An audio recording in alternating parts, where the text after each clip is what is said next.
이렇게 중간에 빠지긴 하지만 10번에 걸쳐서 연속적으로 이 종말론에 대한 특별 강해를 하도록 하겠습니다. 오늘 우리 읽은 말씀 가지고 왜 종말론을 배워야 하는가라는 제목으로 말씀을 증거하겠습니다. 사람들은 종말이라는 단어를 들으면 흔히 두려움을 느낍니다. 그 이유는 세상이 끝난다는 어떤 단어의 어감이나 재난과 심판의 이미지 때문일 것입니다. 그래서 어떤 사람들은 종말에 관한 이야기를 꺼내는 것조차 부담스러워하거나 그건 나와 상관없는 이야기야 라며 눈을 돌리곤 하지요. 하지만 성경이 말하는 종말은 공포가 아니라 소망입니다. 물론 믿지 않는 자들에게는 종말에 임할 심판이 두렵기는 할 겁니다. 그 심판이 그들에게 쏟아질 것이니 말입니다. 그러나 우리 믿는 사람들에게는 그날이 멸망의 날이 아니라 하나님의 구속이 완전히 완성되는 날입니다. 처음 창조의 목적이 회복되고 하나님이 친히 통치하시는 세계가 드러나는 날이 종말이에요. 그래서 우리 믿는 자들에게는 그날이 소망의 날이 되는 것입니다. 두려운 날이 아닙니다.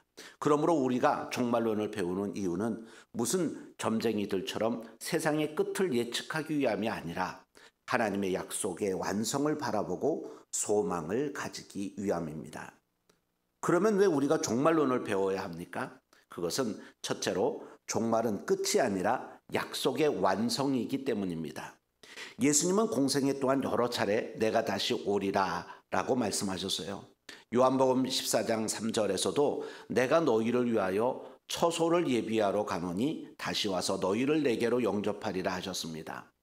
그러므로 주님의 재림은 세상의 끝이 아니라 하나님의 구속 계획의 완성입니다. 성경을 보면 하나님은 창조 때부터 역사를 구원의 방향으로 이끌어 오셨습니다. 에덴의 타락 이후 하나님은 구속을 약속하셨고 그 약속은 십자가에서 이루어졌으며 종말에 완전히 성취하게 될 것입니다. 따라서 종말은 파괴의 결말이 아니라 약속의 완성이에요. 하나님은 시작하신 일을 반드시 이루십니다. 어때요, 여러분? 아멘이시죠? 우리가 종말론을 배우는 이유는 바로 그분의 약속이 거짓되지 않음을 믿기 위함입니다. 무슨 약속이요? 그분이 다시 오시리라는 약속이요. 주님은 나는 알파와 오메가요 처음과 마지막이라고 하셨습니다. 이 말씀은 하나님이 역사의 처음과 끝을 모두 붙들고 계신다는 고백입니다. 그러므로 우리가 종말론을 배우는 이유는 그 약속이 참되다는 것을 믿고 소망하기 위함입니다. 둘째로 우리가 종말론을 배워야 하는 이유는 종말 신앙이 삶을 거룩하게 세우기 때문입니다. 사람은 자신이 어디를 향해 가는지 알 때 그 길 위에서 흔들리지 않습니다. 성경은 역사가 종말을 향하여 흐르고 있다고 말씀합니다. 그리고 그 종말로 향하는 역사 가운데 살아가는 우리가 어떻게 오늘을 살아야 할지 분명한 방향을 제시해 주죠. 그러므로 종말론은 미래의 어떤 시나리오가 아니라 현재의 삶을 정결하게 하는 진리입니다. 베드로후서 3장 11절은 이렇게 말합니다. 이 모든 것이 이렇게 풀어지리니 너희가 어떠한 사람이 되어야 마땅하냐. 모든 것은 성경적으로 다 이루어질 것입니다.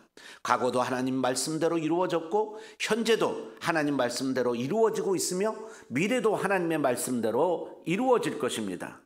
그러므로 주님 다시 오실 날을 아는 사람은 오늘의 삶을 가볍게 살 수 없어요. 왜요?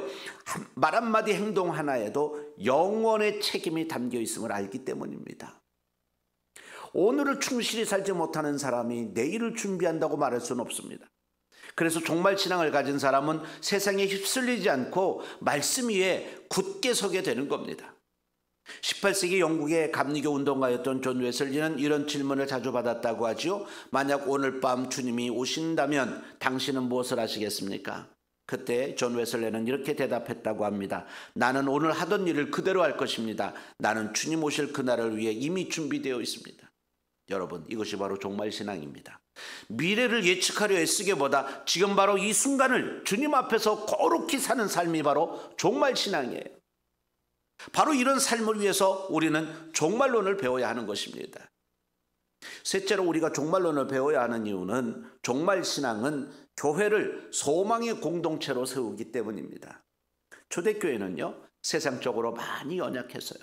그들은 로마의 박해, 경제적 어려움, 사회적 냉대 속에 있었습니다. 그러나 그들은 절대 낙심하지 않았습니다. 왜요? 주님이 다시 오신다는 확신이 그들의 중심에 있었기 때문입니다. 바로 그들의 그 믿음이 교회를 살렸고 세상을 이기게 했죠. 그러니까 그들은 재림의 약속을 붙들고 오늘의 고난을 이겨냈던 것입니다. 오늘날 교회가 세상 속에서 흔들리는 이유는 하늘의 약속보다 세상의 일에 더 민감해졌기 때문입니다. 그러나 종말신앙은 교회를 다시 복음 중심으로 세웁니다. 두려움 속에서 움츠러드는 교회가 아니라 소망으로 깨어있는 교회로 일어서게 합니다. 하나님은 주님 다시 오시는 그날까지 교회를 세상 속에 남겨 복음을 전하게 하실 것입니다. 그러므로 주님 다시 오실 그날을 기다리는 교회는 오늘 복음을 전하는 교회예요. 그렇게 될 수밖에 없어요. 그러니까 종말신앙은 세상에서의 도피가 아니라 세상으로 들어가 복음을 전하는 사명입니다. 여러분, 노아가 방주에 들어가는 그날까지 심판의 복음을 전했다는 사실을 아십니까? 이 사명을 완수하기 위해서 성도는 종말론을 배워야 하는 겁니다. 사랑하는 여러분, 우리에게 종말은 절대 무서운 날이 아닙니다. 그날은 하나님이 우리를 위해 준비하신 완성의 날이요, 모든 눈물을 닦아주는 위로의 날입니다. 우리가 종말론을 배우는 이유는 종말이 언제인지 그날을 계산하기 위함이 아니라 그날을 믿음으로 준비하기 위함입니다.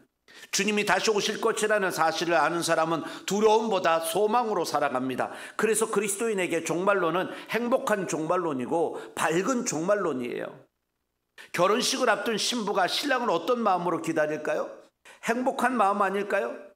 우리 역시 신랑 되신 예수님을 행복한 마음으로 기다려야 할 줄로 믿습니다.